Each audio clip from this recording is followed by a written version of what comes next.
5 reasons men who don't cry are quietly breaking.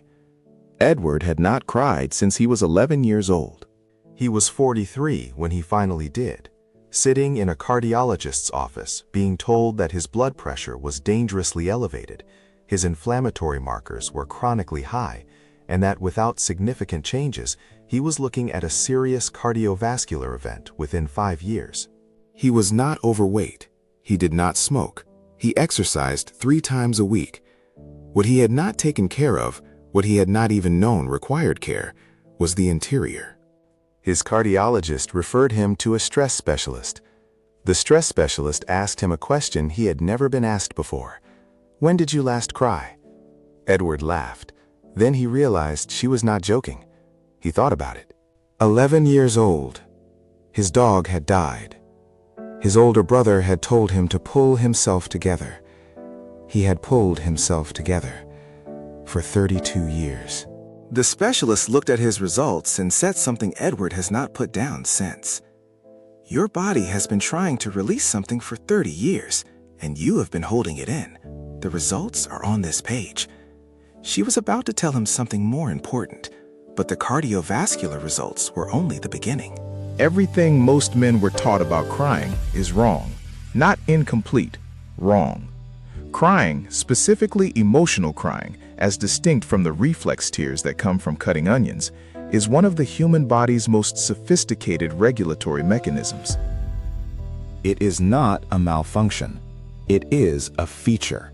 And in men who never use it, the cost is measurable, documented, and far worse than most men know. Dr. William Frey at the Ramsey Medical Center in Minneapolis spent years studying the biochemistry of human tears. His research found that emotional tears contain measurably higher concentrations of stress hormones than any other type of tear, specifically cortisol, ACTH, and leucine and enkephalin, a natural painkiller produced by the body under stress. When you cry, you are not collapsing. You are excreting. You are physically removing stress chemistry from your body. The man who suppresses this is not stronger. He is carrying chemistry his body was trying to release. Edward had been carrying it for 32 years. Reason 1. Tears literally excrete stress hormones. Dr. Frey's findings are specific. Emotional tears are biochemically distinct. They are the body's mechanism for physically removing what stress produces. Your body generates stress chemistry as a response to pressure, loss, grief, and overwhelm. That chemistry needs an exit. In a body that cries, it leaves through the tear ducts, literally expelled. In a body that does not cry, it recirculates. It stays in the bloodstream. It continues to act on the systems it was designed to activate temporarily. Edward's cortisol baseline was not elevated because his life was unusually stressful. It was elevated because he had spent 3 decades closing one of the primary exits his body had for stress chemistry. The man who never cries is not managing his stress, he is storing it. Reason 2. Suppression is destroying your heart. This is not metaphor, it is cardiology. The Framingham Heart Study, one of the longest-running cardiovascular studies in medical history, found significant associations between emotional repression and heart disease in men. Men who consistently suppressed emotional expression showed higher rates of hypertension and cardiovascular events than emotionally expressive men with equivalent physical health profiles. Research published in Psychosomatic Medicine found that emotional suppression is associated with elevated systolic blood pressure, independent of other risk factors. Edward's cardiologist was not speaking loosely when she connected his emotional suppression to his cardiovascular results. She was reading documented, peer-reviewed risk in the numbers in front of her. The man who has been told that emotional control is strength needs to know that his heart is keeping score. Reason 3. Crying improves mood more reliably than suppression. Here is the part the culture gets most wrong, and the part most men have already felt without giving themselves permission to acknowledge. A multinational study by researcher Lauren Bylsma found that 88.8% of people reported improved mood after crying in a supportive context, nearly 9 out of 10. The mechanism is specific. Emotional release activates the parasympathetic nervous system, the rest and digest response. It triggers endorphin release. It produces oxytocin, the bonding hormone associated with warmth and connection. The physiological aftermath of crying in a safe environment is measurable calm. Most men have felt this at least once, in a private moment, a film that unexpectedly hit something, a conversation that reached further than expected. And most men, if they are honest, will recognize that what followed was not collapse, it was relief. They just learned not to seek it again. The body knows what it needs. The mechanism is built in. The relief Edward had not allowed himself in 32 years was waiting in his nervous system the entire time. This is the first piece of good news in this video. There is more, but before we get there, we need to talk about the cost most men's health conversations refuse to name. The cardiovascular cost is real. It is measurable. It will appear on a doctor's chart eventually. The other cost, the one Edward's specialist was about to tell him about, does not appear on a chart. It appears in the suicide statistics. Men account for approximately 75% of all suicides in the United States, the United Kingdom, Australia, and most of the developed world. Men are 3 to 4 times more likely to die by suicide than women. The rate among men over 50, Edward's demographic, is among the highest of any group in any developed nation. The research is consistent on what drives this disparity. It is not that men experience more pain than women. It is that men have been culturally trained to express less of it, and that suppression, sustained over decades, accumulates into a mental health crisis that most men do not recognize as one until it is severe. Dr. Terrence Real, a clinical psychologist who has spent 30 years studying male depression, describes what he calls covert depression, a form of depression that does not look like sadness because the person experiencing it has been trained to never display sadness. Instead, it manifests as anger, irritability, withdrawal, workaholism, and the particular emptiness of a life that looks functional from the outside and feels hollow from the inside.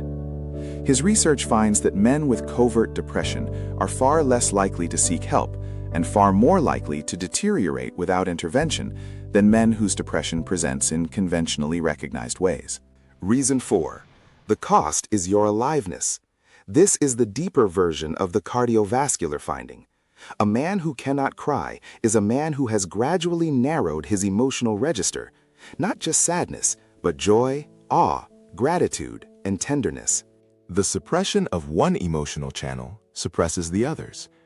Research on alexithymia, the clinical term for difficulty identifying and expressing emotions, finds that it is significantly more prevalent in men and is directly correlated with depression, relationship dysfunction, and substance abuse.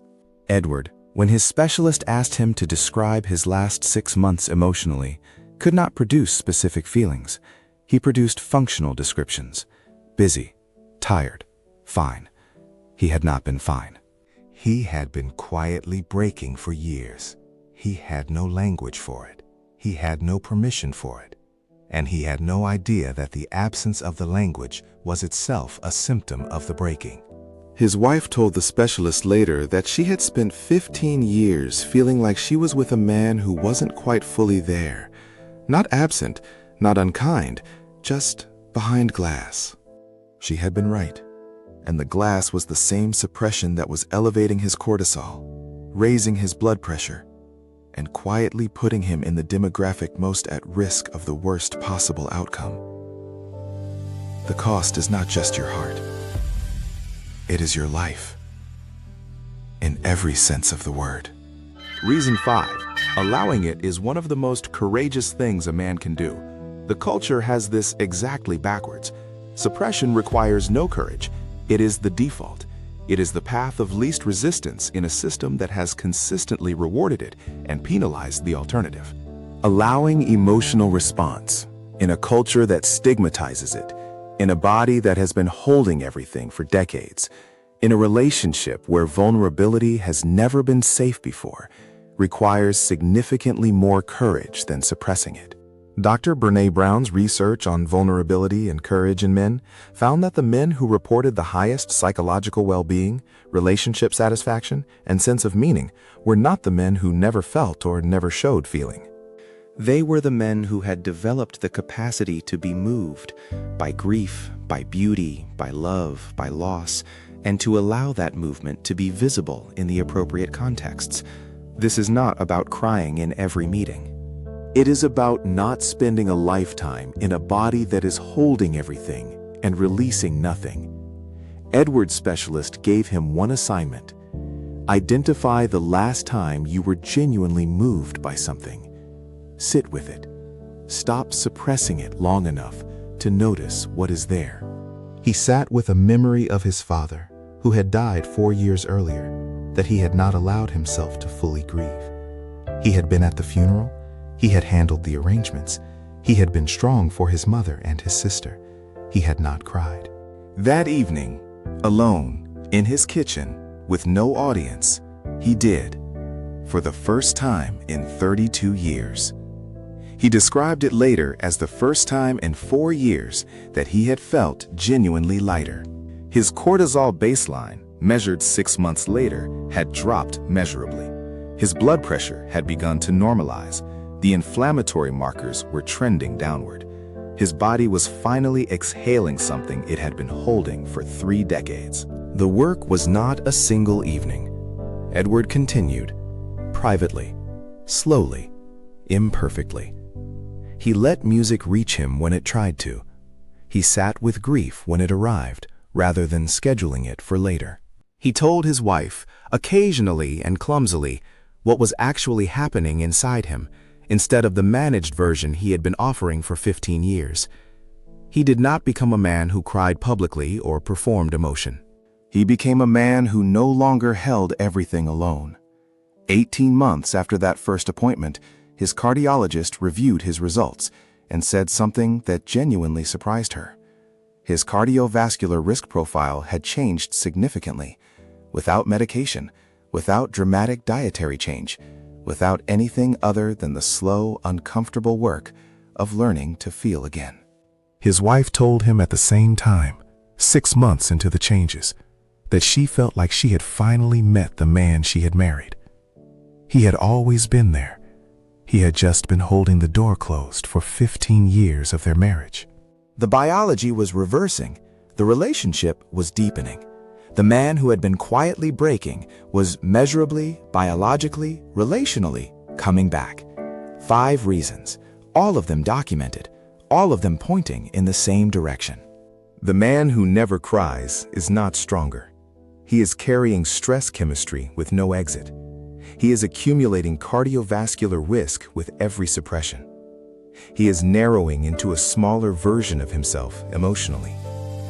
He is statistically overrepresented in the most dangerous mental health outcomes a man can experience. And he is confusing imperviousness with courage in a way the culture taught him and the science refutes. He is, quietly and without drama, becoming less of himself over time.